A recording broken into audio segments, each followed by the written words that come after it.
Welcome to The Naomi Show. Hi there, I'm Naomi Robson and welcome to the program. Now today I'm joined by psychologist John Aiken, who's written this fabulous book called Accidentally Single. Now it is the 15 mistakes that ruin romance and how to avoid them. And John, why did you write this? Well, because I saw so many clients over the last 15 years that were telling me they were single, they were frustrated, they were in pain, but at the same time they were making large-scale mistakes that held them back unknowingly. And so essentially they kept shooting themselves in the foot without knowing it, and they were continually making themselves single. It's a really interesting one, isn't it? Because there's a lot of things in this book that I found that were rather confronting. Thank you for that. No, but seriously, there are some things in here that you don't realise that you might be doing, or some of the attitudes that you don't realise that you have. Yeah, because it's very easy to blame outside variables. You know, there's a man drought or all the good ones are taken. And when you do that, you tend to stop looking at yourself. Yeah. And so I wanted to write a book that was kind of like a best friend who'd slap you in the face and would say, hey, you need to actually take stock of what you're doing right now, because there are things that are clear barriers that hold you back. Whether it that you're too picky, too bossy, you only go after unavailable types, you've got a problem X in your life. There's just 15 key mistakes that I think everyone needs to know that allows them then to move forward and become more available to meet that someone special. Yeah, because your belief is that if you haven't met the right person for you, it's pretty much your fault. That's right. And a lot of singles don't like that. But no, I think, don't like it either, because I'm single. Well, you know, essentially I think a lot of the time, a lot of the time you don't look at yourself though. Yeah, that's right. And not everyone's got all of these mistakes, by the way, Naomi. No. But certainly, I haven't got all of them. You know, when I wrote that book, I also put my own hand up. You know, I'm saying whether you're a psychologist or a presenter or a florist or a personal trainer, you can make these mistakes without knowing it.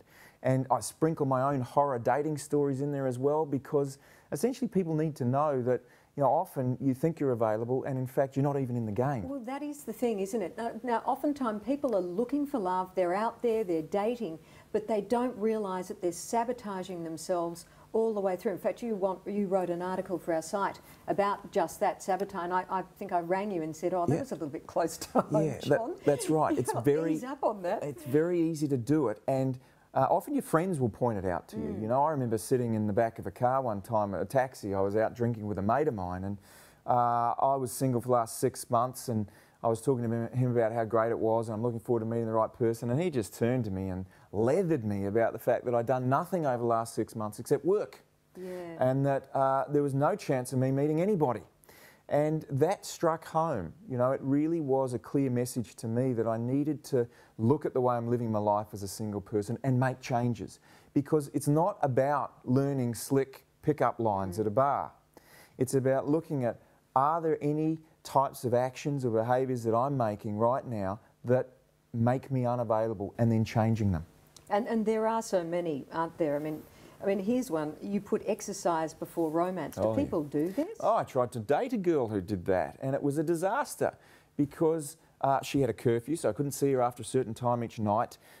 We could only go to certain restaurants because she had a carb-free diet that she had to stick to.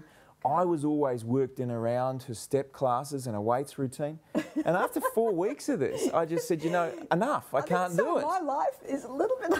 Well, and so what? And she was married to the gym. This is very confronting. Look, I'm not married to the gym, but, you know, I go to... Sometimes I have curfews for myself. Yeah, yeah. Mind you, not that I'm really dating. And look, that's the thing that you need to ask yourself. You need to read that book and say, well, look, if I am serious about dating, what obstacles have I got to tear down? Yeah. But if I'm not, if I'm quite happy being single, then put the book down.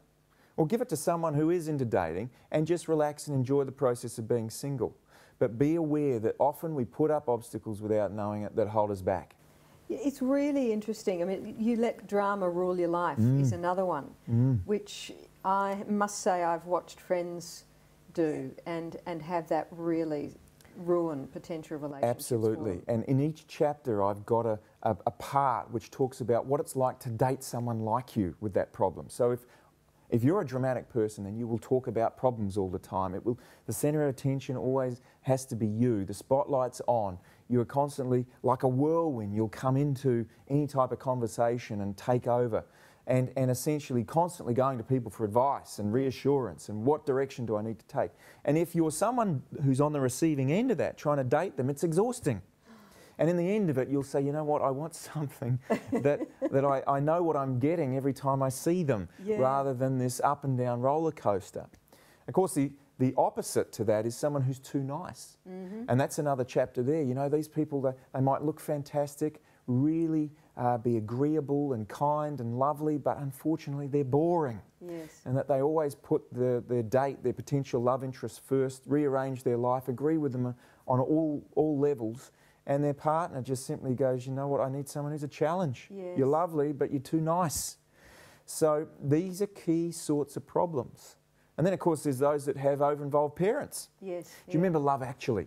Yes. What a wonderful film that is, because there's that woman that's got the hots for that guy at work. And finally she plucks up the courage and they end up going home to bed. He takes his shirt off, he's got these rippling abs, he's an amazing looking guy, and then a phone rings and it's her brother. That's right. And yes, she's got this decision to make. Do I go with the family responsibility of looking after him, or do I have great mind-blowing sex with the hot guy? And she chooses... And she chooses the brother, the brother. She? Yeah. And we all understand why she did that. But what she also did was she said, you know what, I'm not available for a relationship. And if you've got family responsibilities, often you're going to need to adjust those if you really want to be available for someone special. Well, it's a fantastic book. I really enjoyed it. It was, as I said, a little confronting. But empowering at the same time. And no, I think, it is. It really is. Yeah. And I think that's the thing to remember. If you're single and you're scratching your head saying, I didn't mean to be this way, you know, I'm here by accident. The bottom line is it's very likely you're not. That you are doing key mistakes. You need to look at yourself, check in with those mistakes, and essentially break old patterns. So you do eventually become available to leap when the right one comes along. And if you're in that situation, this is the book for you. So it's called Accidentally Single. It's by John Aiken. So give it a look. It's at good bookstores. Thanks for joining us. Your love life, let's talk about it at naomishow.com.